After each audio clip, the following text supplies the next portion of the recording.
Sahabat muslim yang dirahmati Allah, Al-Faqir ingin mencontohkan atau menggambarkan betapa bacaan Al-Quran itu haruslah berbeda dengan bacaan yang lainnya, dengan bahasa Arab pada umumnya. Misalkan seperti ini, sewaktu kita berbicara berlari-larian,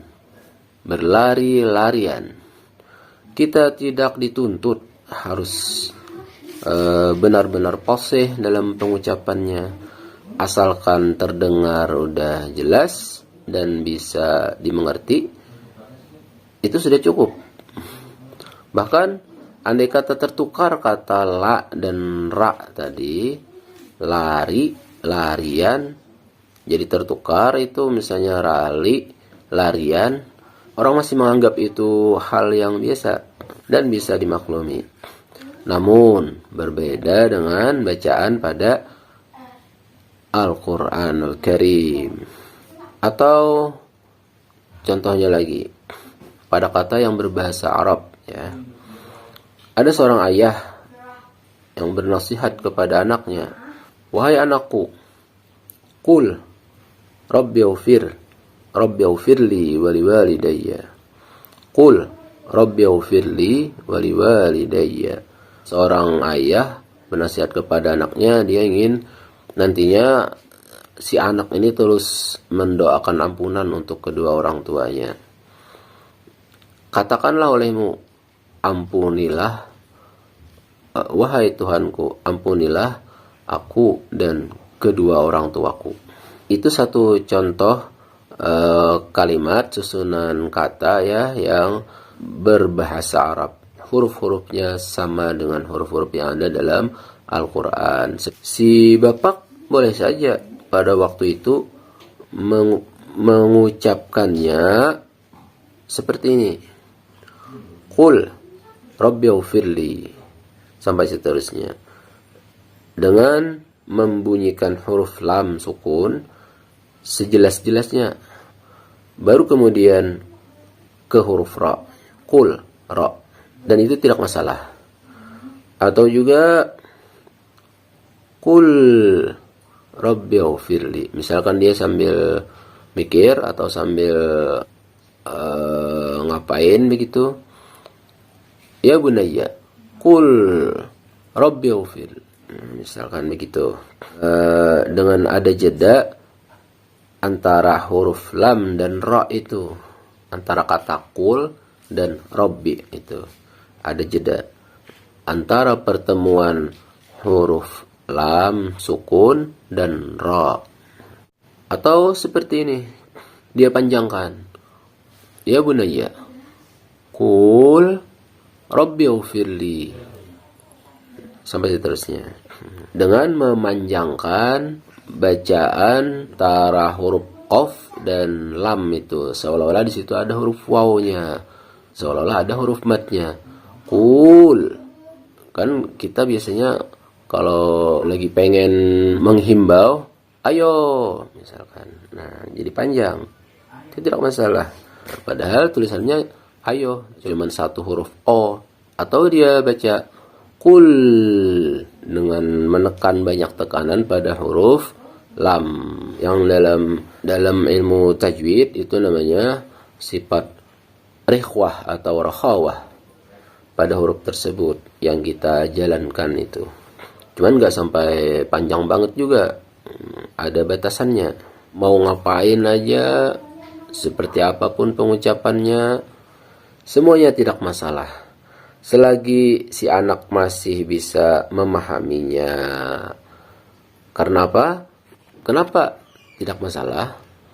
Karena si ayah tadi sedang tidak baca Al-Quran. Nah, beda lagi kalau dia si bapak tadi pas baca Al-Quran, dia sedang baca kalam Allah yang ada pada juz 18 dalam surah Al-Mu'minun, yaitu waqur rabbighfir warham wa anta khairur rahimin. wa qur rabbighfir warham wa anta khairur rahimin, wa anta khairur rahimin. Atau juga pada surah Thaha ayat 114, wa qur rabbi zidni ilma, wa qur rabbi zidni ilma. Atau pada surah Al-Isra ayat 24 tentang nasihat kepada kita ya, seorang anak terhadap kedua orang tuanya.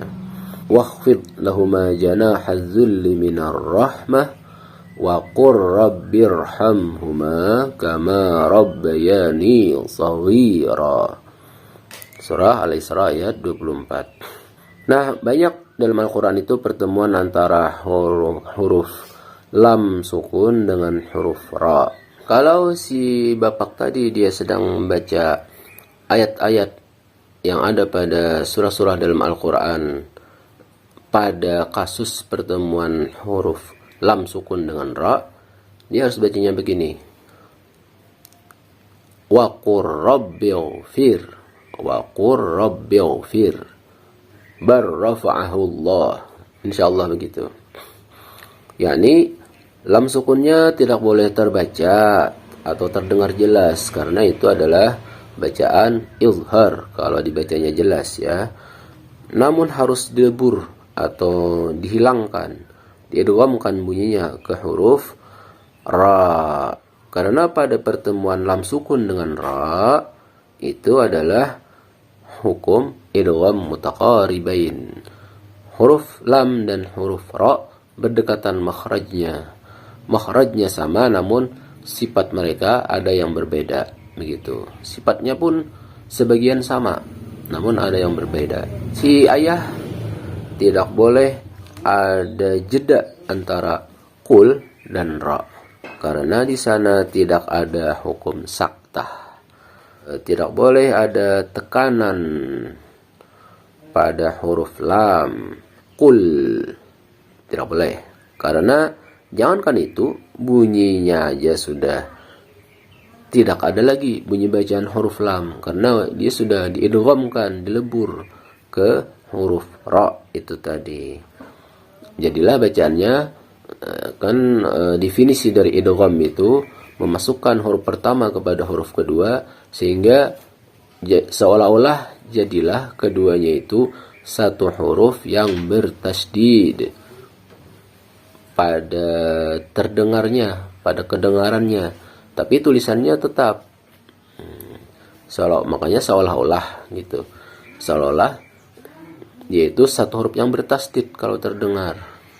Kemudian lagi tidak boleh terpanjangkan.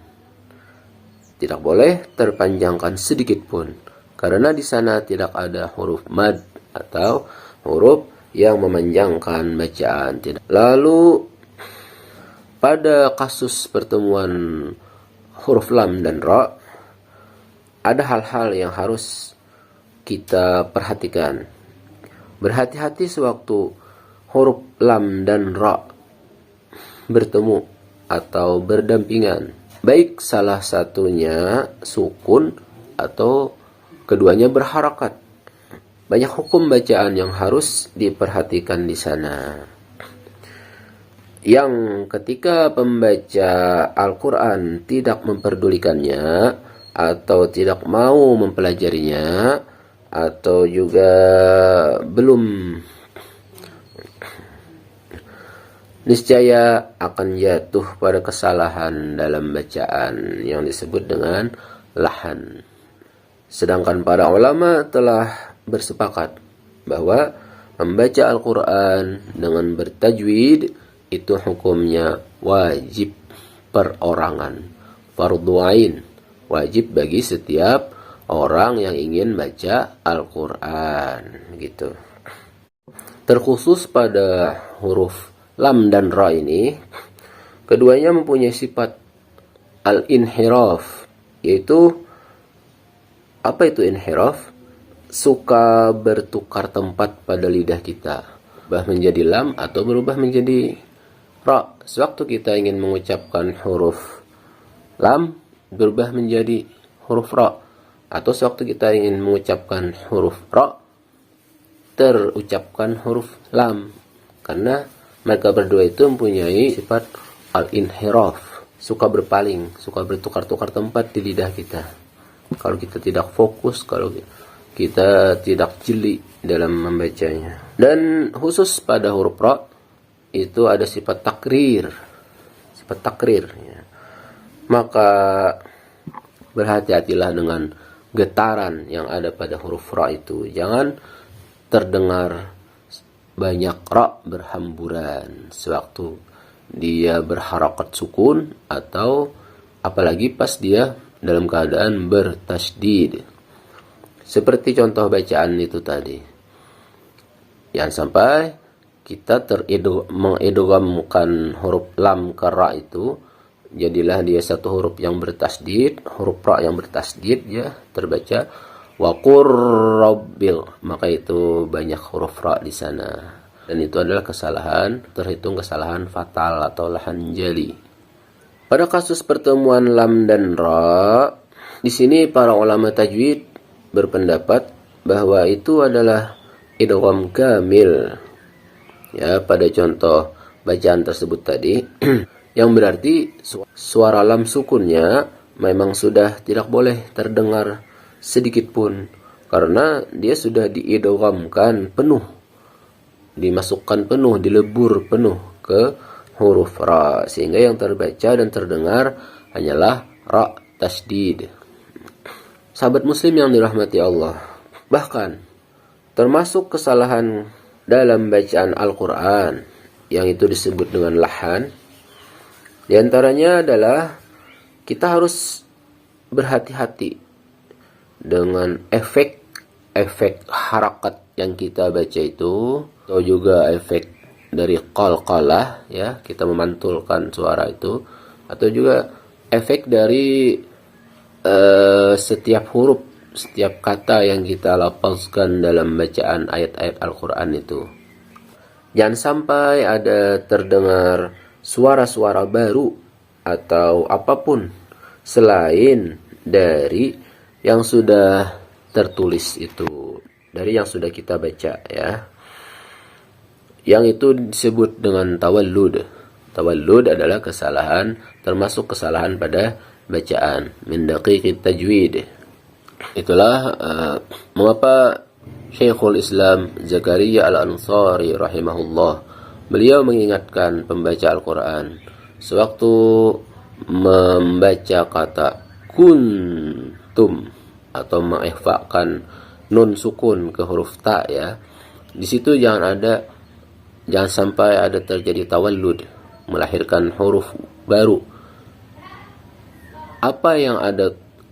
Apa kemungkinan ada huruf baru di sana, yaitu huruf waw sukun antara bacaan ku dan nun sukun itu. Kun, misalkan begitu. Nah, dan itu banyak memang terjadi di kita, ya. Kalau kita tidak fokus, kalau kita tidak benar-benar mengetahui itu, kita bisa menambahkan waw sukun di sana. Kun, itu ada waw sukun.